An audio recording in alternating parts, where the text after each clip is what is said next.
Required area कह रहा हूं, तो रिक्वायर्ड एरिया के लिए ये एक्सप्रेशन मैंने लिखा है। अब इस एक्सप्रेशन को देख के भाई शिकायत मत करना कि एन की वैल्यू इन्फिनिटी तो हम ले ही नहीं सकते, कुछ लोग रोना पीटना शुरू कर देते हैं कि भाई एन की वैल्यू इन्फिनिटी तो हम ले ही नहीं पाएंगे, जब इनफाइनाइट स्टेप्स ले नहीं पाएंगे तो एरिया कैलकुलेट कैसे करेंगे। अरे जरा फीलिंग्स को समझो आप लोग। फीलिंग्स ये हैं कि एन की वैल्यू जितनी बड़ी लोगे उतना ही एक्यूरेट एरिया आएगा। अब डिपेंड करता है किस एप्लीकेशन के लिए आप एरिया निकालना चाह रहे हो। जैसे मान लीजिए एक मोटरसाइकिल जा रही है और उसके वेलोसिटी टाइम ग्राफ से मान लीजिए डिस्टेंस निकालना है आपको, तो वेलोसिटी टाइम ग्राफ से डिस्टेंस निकालने के लिए ऐसा एरिया ही तो कैलकुलेट किया जाता है। तो वो एरिया कैलकुलेट शायद आप डेसिमल के 1 प्लेस तक करना चाहो और तो 50 स्टेप्स या 60 स्टेप्स काफी हो। लेकिन अगर मान लीजिए रॉकेट लॉन्च कर रहे हैं तो डेसिमल के 6 प्लेसेस तक एक्यूरेट आपको एरिया चाहिए, तो हो सकता है आप यहां पर 1 लाख स्टेप्स कंसीडर करना चाहो। अच्छा 1 लाख स्टेप्स क्या मैनुअली कंसीडर करेंगे क्या? नहीं, कंप्यूटर्स की मदद से। ये कहीं सुना हुआ लग रहा है, ये भाषा कहीं सुनी हुई लग रही है क्या?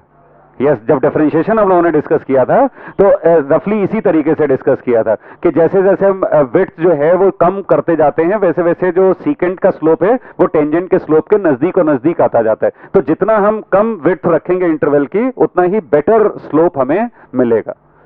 ये कुछ ध्यान आया आप लोगों को या नहीं? 11th में बहुत पहले जब डिफरेंशिएशन का मतलब समझ रहे थे तभी क्या, और इस साल भी जब डिफरेंशिएबिलिटी डिस्कस कर रहे थे तब ये लैंग्वेज मैंने यूज की थी। तो एग्जैक्टली उसी लैंग्वेज में मैंने एरिया के इस डिस्कशन को रिपीट किया। चलिए आगे बढ़ते हैं। ये जो एक्सप्रेशन है इसको थोड़ा और डिटेल में लिखा जा सकता है। Limit n tending to infinity sigma k going from 1 to n f of, ये xk की वैल्यू में लिख सकता हूं यहां पर। देखिए कैसे, ये xk के लिए देखिए ये डिस्टेंस तो यहां से यहां तक तो a है, ये डिस्टेंस पूरा a है। अच्छा a के बाद ये देखिए k-1 स्टेप्स हैं। अरे kth स्टेप से पहले k-1 स्टेप्स होंगी ना। अच्छा हर एक की विड्थ डेल्टा x है तो ऐसे लिख सकता हूं xk की जगह a plus k-1 into delta x। अच्छा डेल्टा x की वैल्यू मुझे मालूम है b minus a upon n, ये तो f ऑफ x के लिख लिया मैंने। अच्छा अब डेल्टा x की जगह भी लिखने जा रहा हूं b minus a upon n। अच्छा ये जो एक्सप्रेशन है एरिया के लिए, इसी एक्सप्रेशन की भाई शॉर्ट फॉर्म लोगों ने यूज करना शुरू कर दी। ये एक्सप्रेशन शुरू में लोग लिखते रहते थे, आराम से कैलकुलेट करते रहते थे, लेकिन बार बार चूंकि लिखना पड़ा इसीलिए इसकी शॉर्ट फॉर्म आ गई integral a to b fx dx। अभी आज आपको अच्छे से पता चला इसका क्या मतलब होता है। Integral a to b fx dx जो है वो एक एक्सप्रेशन की शॉर्ट फॉर्म है, और वो एक्सप्रेशन क्या है? ये वाला। अच्छा आप तुरंत पूछेंगे कि नॉलेज तो हो गई है, लेकिन ये नॉलेज क्या किसी टाइप की प्रॉब्लम्स में भी काम आएगी क्या? यस, 2 टाइप की प्रॉब्लम्स में ये नॉलेज काम आती है। पहले कभी कभी प्रॉब्लम्स आती हैं कि भाई integrate sine x by first principles. First principle से इंटीग्रेट करने का मतलब है कोई फॉर्मूला यूज नहीं कर सकते आप लोग, आपको ये वाली सीरीज का सम करके दिखाना होगा। सीरीज का सम करके इनको इन्फिनिटी की तरफ अप्रोच करके दिखाना होगा, ठीक है ना? तो इसका एप्लीकेशन करेंगे हम लोग बाद में। एक दूसरा एप्लीकेशन आता है समेशन ऑफ सीरीज में। कई बार एक सीरीज दी होती है और आपसे कहा जाता है उसको जरा सम करके दिखाओ, तो उसको सम करने में क्या करते हो, ये फॉर्म प्रोड्यूस करते हो और ये फॉर्म प्रोड्यूस करके इसकी जगह फिर ये लिख देते हो। अच्छा इंटीग्रल का इवैल्यूएशन आपको आता है तो वो इवैल्यूएशन करके सीरीज सम हो जाती है। लिख लीजिएगा इस बात को। above relationship will be used, above relationship will be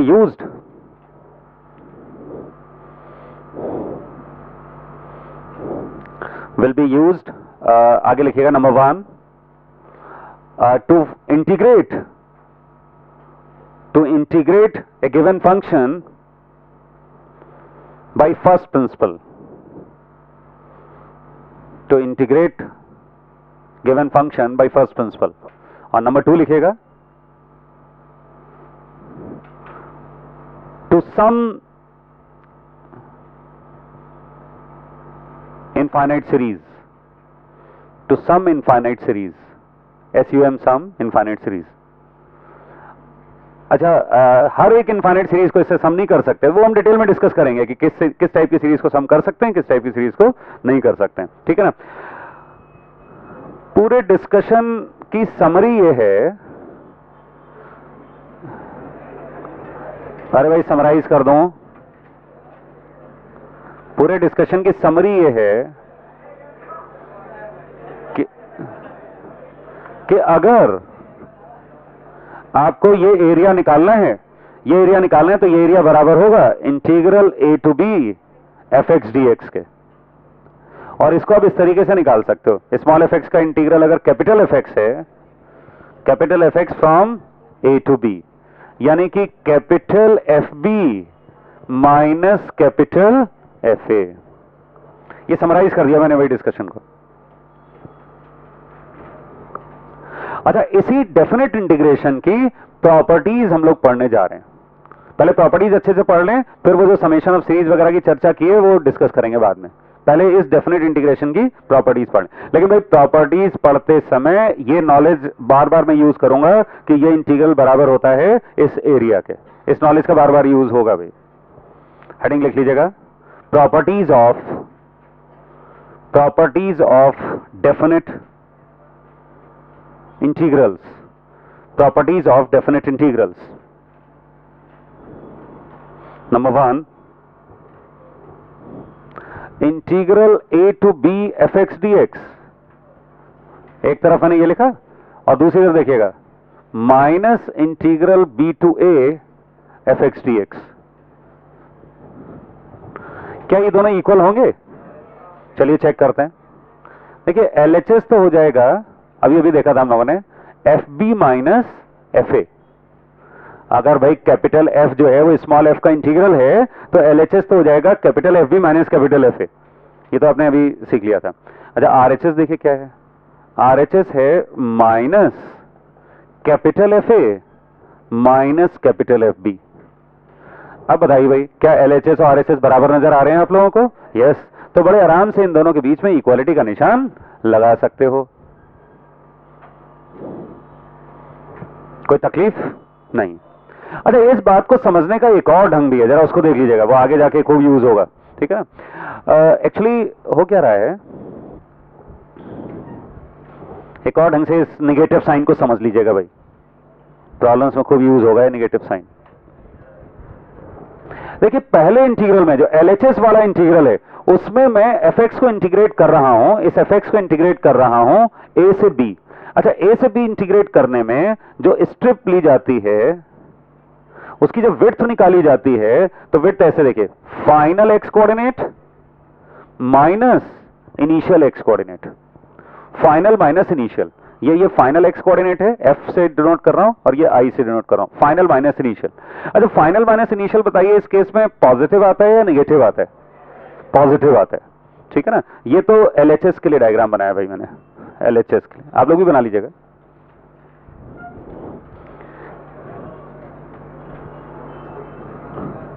ये डायग्राम LHS के लिए भाई, ये फाइनल और इनिशियल कायदे से मेंशन करिएगा। नोट्स में भाई सब कुछ लिख जरूर लीजिएगा कायदे से, क्योंकि एक बार पढ़ के कई बार बात पूरी तरह समझ में नहीं आती। प्रॉब्लम्स के दौरान हम कंफ्यूज होते हैं, तो जब कंफ्यूज होंगे तो इन नोट्स को पढ़ के अपने कंफ्यूजन को दूर करेंगे। तो LHS के लिए डायग्राम बना लिया। अब जरा RHS के लिए देखिएगा। RHS में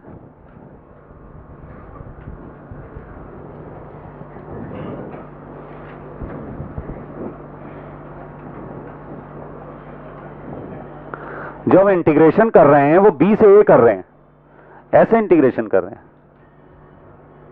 ऐसे इंटीग्रेशन करने की वजह से ये अगर बीच में मैं स्ट्रिप लूं तो उस स्ट्रिप का जो इनिशियल x कोऑर्डिनेट होगा वो ये वाला होगा, ये इनिशियल x कोऑर्डिनेट, और ये देखिए ये फाइनल x कोऑर्डिनेट है। ये व्हाइट कलर से जो मैंने शो किया है ना, वो है डायरेक्शन ऑफ इंटीग्रेशन।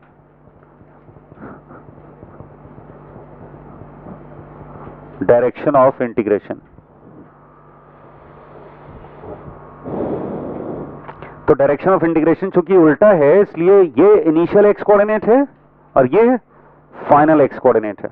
अब यहां बताइए, फाइनल माइनस इनिशियल नेगेटिव होगा या पॉजिटिव होगा? नेगेटिव होगा।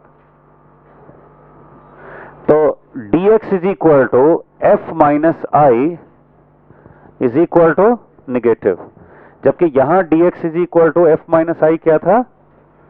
पॉजिटिव।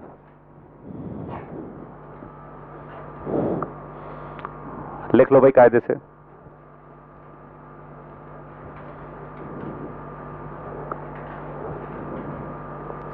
लिख लिया?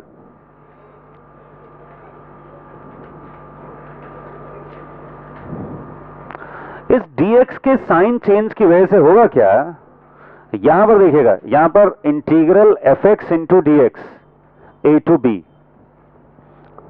इस एक्सप्रेशन को देखिए आप फिजिक्स में कैसे समझते हो। आप कहते हो fx तो फंक्शन की वैल्यू हो गई x पर, और dx जो है विड्थ हो गई, fx इंटू dx उन दोनों का मल्टीप्लिकेशन हो गया, और इंटीग्रल से हमने उन चीजों का सम निकाल दिया, fx इंटू dx का सम निकाल डाला हमने, ठीक है। तो यहां पर fx तो हमेशा पॉजिटिव है, fx की वैल्यू हमेशा पॉजिटिव है, ये फंक्शन जो दिया हुआ है, और dx भी हमेशा पॉजिटिव है, तो fx इंटू dx हर स्ट्रिप के लिए पॉजिटिव पॉजिटिव पॉजिटिव पॉजिटिव आएगा, और जब इंटीग्रेट करके सम करोगे तो ये यहां पर पॉजिटिव आ जाएगा। सपोज करिए ये आया प्लस ए, एरिया अगर ए है तो ये प्लस ए आ गया। अच्छा इधर क्या होगा, इधर जब आप b से a इंटीग्रेट कर रहे होगे, b से a इंटीग्रेट कर रहे होगे तो होगा क्या, fx तो यहां भी पॉजिटिव रहेगा, fx फंक्शन तो वही है ना, लेकिन dx हर बार निगेटिव हो जाएगा, dx हर बार निगेटिव हो जाएगा, फाइनल माइनस इनिशियल के निगेटिव होने की वजह से। तो fx इंटू dx हर स्ट्रिप के लिए निगेटिव हो जाएगा। तो निगेटिव निगेटिव निगेटिव का सम करोगे तो कितना आएगा, निगेटिव। तो ये आ जाएगा a नहीं, प्लस a नहीं, माइनस ए। इस ढंग से बात क्लियर हुई सब लोगों को या नहीं, कि एरिया अगर ए है, एरिया देखिए पॉजिटिव ही रहेगा, एरिया का साइन चेंज नहीं होगा। कुछ बुक्स में लिखा रहता है एरिया पॉजिटिव हो गया, एरिया नेगेटिव हो गया। अरे एरिया तो यहां चेंज ही नहीं हुआ है, एरिया तो जो यहां था वही यहां भी है, एरिया चेंज थोड़ी हुआ है। जो इंटीग्रल की वैल्यू है वो चेंज हो रही है। ए से बी हम इंटीग्रेट कर रहे हैं तो इंटीग्रल की वैल्यू प्लस ए के बराबर आ रही है, और जब बी से ए इंटीग्रेट कर रहे हैं तो इंटीग्रल की वैल्यू माइनस ए के बराबर आ रही है। इंटीग्रल की वैल्यू अलग अलग आ रही है। क्यों आ रही है अलग अलग, उसका रीजन मैंने डिटेल में बता दिया, वो dx के साइन चेंज होने की वजह से। कोई डाउट आपकी तरफ से? पूरा क्लियर हुआ है ना अच्छे से? ठीक है, चलिए आगे बढ़ते हैं, सेकंड प्रॉपर्टी पर आते हैं। प्रॉपर्टी टू में लिखिएगा इंटरवल ब्रेकिंग प्रॉपर्टी, इसका नाम लिख लीजिए interval breaking property. Interval breaking property, हाँ समझिएगा जरा ध्यान से।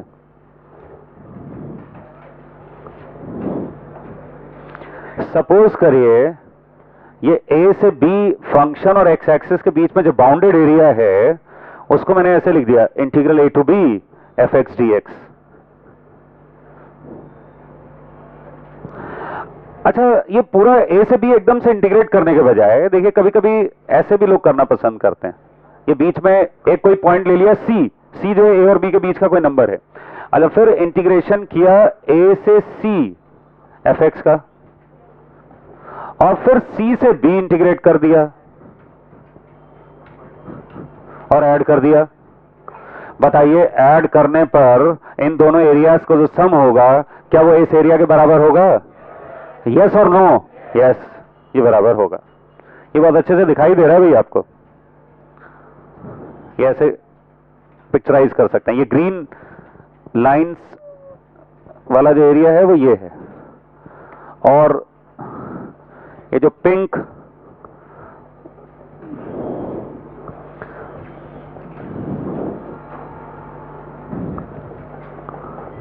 डॉट्स वाला जो एरिया है,